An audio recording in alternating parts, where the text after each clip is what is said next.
Pero actually, okay lang din naman siya. Okay lang kasi gusto namin maghanap. Siyempre, yung angkop talaga sa amin kinikita.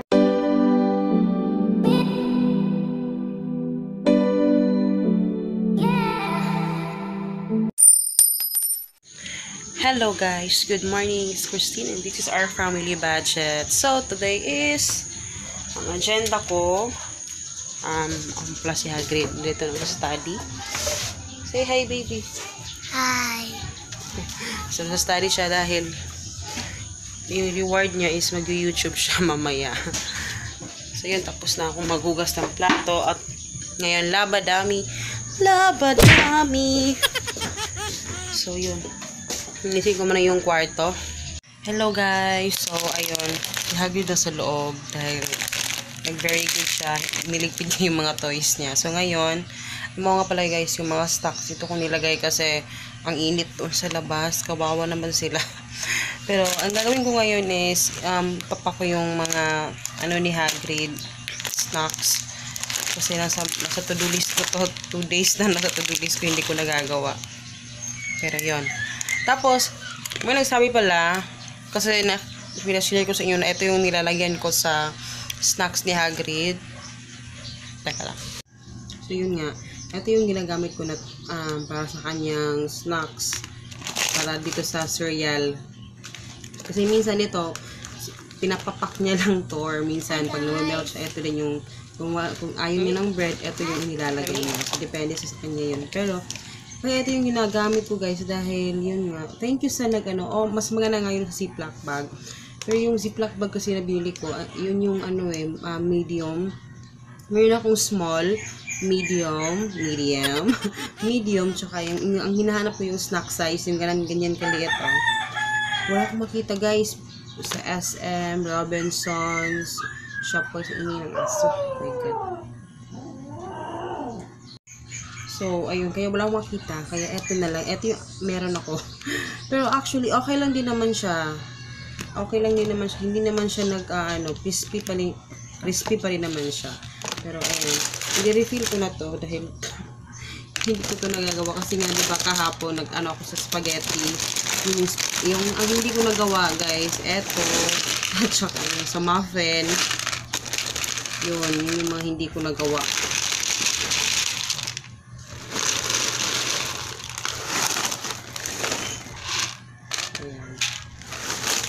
So, yung sa muffin kasi, ang dami kasing yung kahapon birthday ng aking sister-in-law. So, hindi ko din nagawa. Yung noodles lang. Yun yung nagawa ko. So, yun. Tapos, mag-update lang ako sa Shopee. So, 3 lang naman yung nilalagyan ko para hindi niya ubusin. Pag nakikita niyang madami, uubusin niya yan. Yung camera, napaka-pale ko dito sa camera pag walang lipstick. So, yan. Tapos na ako dyan. 3 yung nilagyan ko. Tagal kong nagawa. Kasi pinupunasan ko pa kasi yan. Basa kasi. So, yun. Tapos, ano ba yung gagawin ko? Tapos, tomorrow is birthday ni Papa. Sabi niya, ayaw niya nung magpahanda. Pero, may mga plans naman na maghahanda konti kasi sa Sunday kasi fiesta doon. Gusto niyang na lang yung fiesta tsaka yung birthday kasi fiesta doon sa place ng mama niya. So gusto niya pumunta kami doon. So yun, punta kami doon. Mag-fiesta si mama. So yun. Magbabanding din doon konti. So yun. Tapos mag-grocery din ako for next week. For next week 8 to 13 na grocery. So yun. So yun lang naman. So ko lang muna to. So ayan, medyo messy pa yung natin guys eh. So eto talagang nilakyan ko yung Duda budget dahil gagawa ako ng ngayon. Kasi hindi ko pa nagagawa. So, yun. Sa lunch na yan yung iba. Pero in fairness, yung Play Hagrid naglaro na kami kanina eh. So, yan. Perfect. So, yung post na lang sa Shopee yung gagawin ko. At saka, tapos na ako maglaba. Sa Shopee at saka sa budget na lang kulang. Yehey! So, yun lang naman.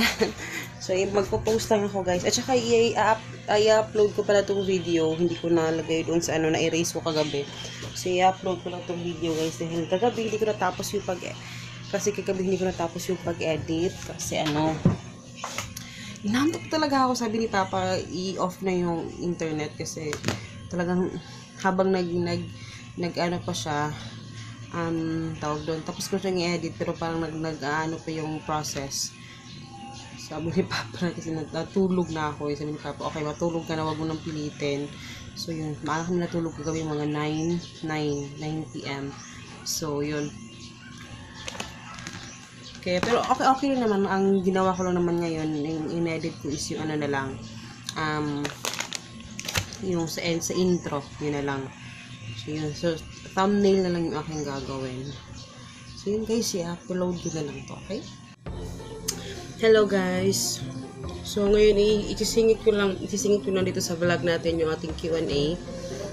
Dahil hindi ko siya magagawan ng video, kaya didikit ko na lang siya dito sa ating Q&A, no? So, ayun, diretso na tayo.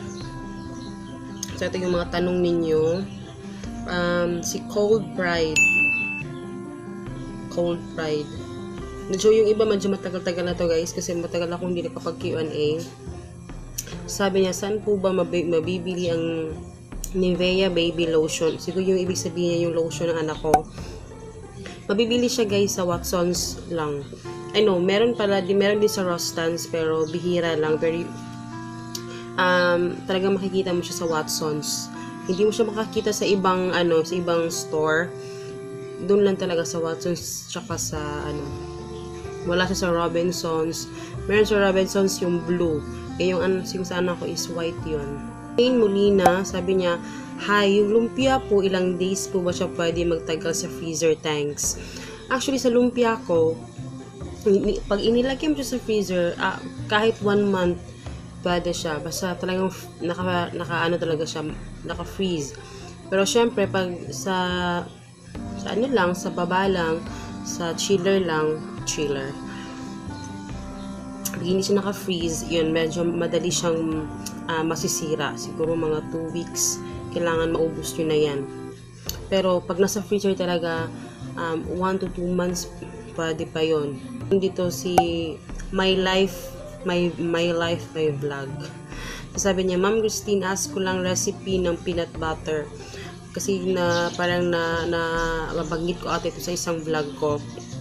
Sa peanut butter, guys, ang inilalagay ko, sige, minsan iano ko sa inyo pag perfect, hindi kasi hindi ako hindi ako makapagpagawa ulit ng peanut butter kasi si Papa bawal pa sa kanya yung peanut butter. Pero ang inilagay ko lang doon, guys, is peanut butter. Nasa pangalan naman, peanut butter. Yung, hindi naman butter, yung margarine, yung Buttercup na brand. Tapos may mga, okay na yun, yung margarine. Tapos asukal. Yun lang. Yun lang talaga, as in, yun lang talaga ang ilalagay mo. Tapos eto si Kef. Wow, Kef 2011. January po ba kayo lilipat sa new apartment or house niyo? Excited ako makita lipatan mo, sis. Actually, parang nasagot ko na to sa ibang vlog ata. Pero, yes, lilipat kami. Pero hindi pa siya agad-agad, guys, dahil syempre kailangan namin paghandaan din yung mga kasi syempre mag-aaral pa si Hagrid, medyo marami pang gastusin, pero nasa stage pa kami ngayon kasi gusto namin maghanap na syempre yung angkop talaga sa aming kinikita, dahil kailangan 20%, kailangan yung mag-rent kami, kailangan 20% lang ng aming income the whole month. Dapat hindi kami lalagpas doon. Kung lalagpas man kami, dapat konti lang, diba? Hindi pwedeng mas 40 to 50% yung namin yung price ng aming apartment. So, mahihirapan kami doon. So, kailangan 20% lang. So, ayun. So, hindi lang ikaw excited din kami. sobrang excited kami. Tapos, eto si Miss Danica Enriquez, sabi naman niya, para saan po yung dugo ng manok? Ano ginagawa sa bata at ano mangyayari? So, yeah, please let me know. Actually, yung sa birthday siguro ni Hagrid, kasi 'di ba yung kung nakita niyo yung sa birthday ni Hagrid, ilalagay ko yung link sa description box, guys, or maglalagay na lang ako ng card dito sa ibabaw. Yung naglalagay kami ng cross kasi nung bata pa kasi ako, parang na kasi namin yun si Papa noon. Every birthday ko talaga nilalagyan ako ng cross dito. Talaga yung manok talaga na yung Bisaya na manok, alam niyo yun, guys. Hindi yung mga manok na yung mga malalaki. Yung Bisayang manok, yung tawag kami dito, Bisayang manok. So, yun yung pang tinola. Masarap yun. Tapos yun ang nilagay. Para daw yun, kasi every birthday, para daw yun yung mga disgrasya, iwas disgrasya daw yun. Pero feeling ko naniniwala din naman ako sa ganun. Kaya, yun yung kinagisnan ko. Kaya si Hagrid naman, ganun din yung ginagawa ko. So, yun. Yun yung purpose na naman namin, guys. So, yun si Zyrans Ortega, sabi niya, magkano yung nagastos ko lahat dun sa birthday ni Hagrid. Actually, ang pinadget ko dun sa birthday ni Hagrid, guys, iba-iba yung pagbabudget ko doon. Iba yung nakabudget yung sa birthday niya dito sa bahay nung nagpakain kami. At iba yung budget ko doon sa ang tawag dito, doon sa pagbakasyon namin. So iniba-iba ko yun. So yung dito sa bahay, nag-budget kami doon 5 to 6,000 kasi yung lechon, regalo kasi ni Papa yun sa kanya. Pero para sa akin, okay lang talaga walang lechon. Si Papa lang kasi mahilig sila sa lechon dito, guys. Yung family talaga ni Papa, ni Papa Jopel. Mahilig sila sa lechon, kaya ganun. So, ayun. Tapos, yung sa bakasyon naman namin, binadget ko doon, guys, is nasa mga, nakalimutan ko na kung magkano yung binadget ko. Kasi, basta, pero medyo malaki-laki yung binadget ko doon. Pero yun, talagang inipon namin yun para doon talaga sa birthday, sa bakasyon namin. Kasi, every birthday ni Hagrid, yun, nagpabakasyon talaga kami. Parang, kinaugilian na namin yun. Ilang days, sabi ni Shane Molina, hi, ilang days po ba pwede ang spag naman ito, spag sa ref? Saka mas okay po ba yung magkasama yung sauce at pasta or maghiwalay din lagay sa ref? Yung tanong mo una kung okay lang kung ilang days ba dapat sa ref. Kung sa baba mo talaga siya ilalagay, hindi mo siya dapat paabutin ng 1 week kasi masisira siya. Siguro mga 3 to 4 days, gano'n. Dapat ubusin mo na siya dahil madaling masira. Pero pag nilagay mo siya sa freezer, kagaya ko, nilagay ko sa freezer, kagaya nung kahapon, nagluto ko ng maramihan na spaghetti. Nilalagay ko siya sa ziploc bag, tapos inaano ko siya, inilagay ko siya sa freezer. Yun yung ginagawa ko. Tapos yun, aabutin ko lang yun, siguro mga 2 to 3 weeks yun, okay pa yun. Basta naka-freeze lang siya. Kasi dito sa hindi naaabutin yun na 3 weeks. Kasi pang ilang lang yun, kainan lang yun. Tapos, kung mas masarap pa daw kung magkasama yung, mas masarap magkasama yung sauce at saka yung pasta na talagang i-mix na diretso. Sinabi ko na yan kahapon sa vlog ko, na ipagsama-sama mo siya, mas masarap. Tapos, pag naka-refrigerate, yun, sarap. Tapos, eto, Hero Gonzalez, sabi niya, magkano sis bill mo sa kuryente? Ano range? Actually, dito sa bahay, guys, since iisa lang yung meter namin dito. At saka, kasi yung may computer kami noon, may kami yung mas pinakamalaki na gamit sa kuryente. So, ako yung pinakamalaking bayad. So, ang ginagawa namin ngayon dito, dahil since may mga trabaho na nga yung mga kapatid ni Papa, kasi before wala pa naman sila mga trabaho, so naghahati-hati, nagbibigay lang kami, at saka yung Papa ni Jopel yung kaming dalawang yung naghahati. Pero since ngayon nga may trabaho na nga sila, so kaming tatlo naghahati-hati kami, pati sa tubig, ganun. So pinakamalaki yung akin, kasi ako ako yung mas gumagamit talaga ng kuryente talaga, di ba? Sa computer ko, sa refrigerator ko, sa TV namin. Basta yun yung ano namin dito. Pero so far so good. Yun yung setup namin dito talaga. So, syempre, mag-iiba na yan pag bumukod na kami, aalis na kami dito. Kasi nakaseparate talaga yung bahay namin kasi iba yung labasan namin talaga, pero yung kuryente talaga namin isa lang talaga siya. Si Mary Jean Balwit, tanong ko lang po ate, kailangan po ba iPhone ang gamit pag mag-vlog? Hindi po pwede ang Galaxy J7? Hindi naman, kasi hindi naman iPhone yung ginagamit ko. Yung ginagamit ko ngayon, kasi marami nagtatanong sa iyo kung ano yung gamit ko sa Oppo A71 yung ginagamit ko sa akin pag vlog. Sa mga old videos ko, yun yung Windows phone ko, yung Microsoft, which is para siyang mini computer talaga yung Microsoft. Kung gusto yung mga phone ng mga ano talaga, para siyang computer talaga na maliit. Punta kay may mga cellphone sa Microsoft, yun, magaganda siya. Tapos eto naman si Sis Arlene, Arlene's Diary, sabi niya, ito request naman to. Sis, pwede mag-request na habaan mo ng konti yung mga vlogs mo. Request lang po. Actually guys, kaya medyo maiiksi kasi ang dami sa inyo nag-ano nito talaga. Actually, last na to na kasi ang dami ninyo na nagre-request na sana habaan ko yung vlog. Actually, in my lang talaga guys, kasi ako talaga madali ako mabagot. Madali ako mabagot pag medyo mahahaba yung vlogs. Kaya yun yung iniisip ko lagi yung mga viewer ko na ayaw kong mabagot. Kasi hindi like pag nagde-daily vlog ako, syempre nakakabagot pag syempre alam mo naman yung routine ko, mababagot ko talaga kung medyo mahaba na siya. So kaya yung ginagawa ko talaga kung ano yung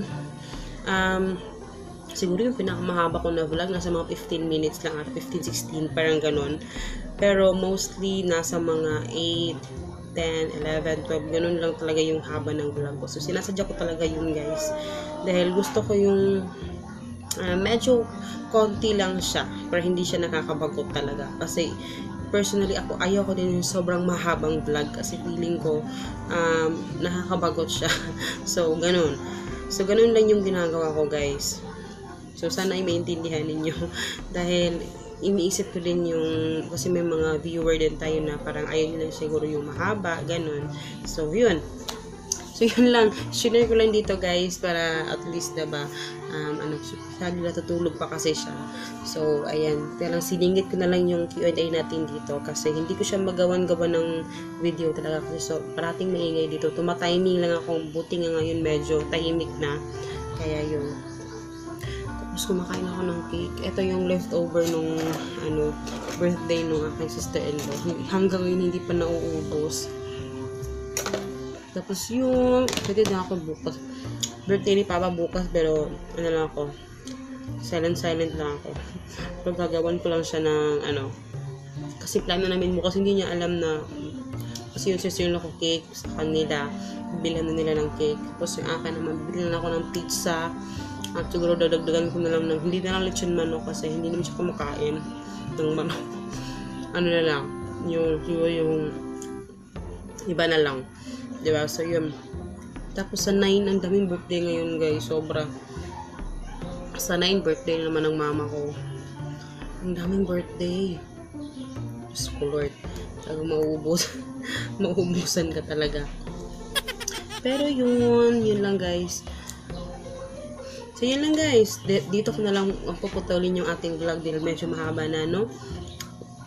So, I hope you guys enjoy it. Huwag kalimutang mag-comment sa baba, guys. Magtanong kayo kung ano yung gusto yung mga tanong kasi yun yung ko na talagang sasagutin ko na yung mga questions ninyo sa ating Q&A. Kung may mga tanong kayo, comment kayo sa baba. So, yun lang, guys. I hope you guys enjoy and please don't forget to subscribe and see you in my next video, guys. Babush!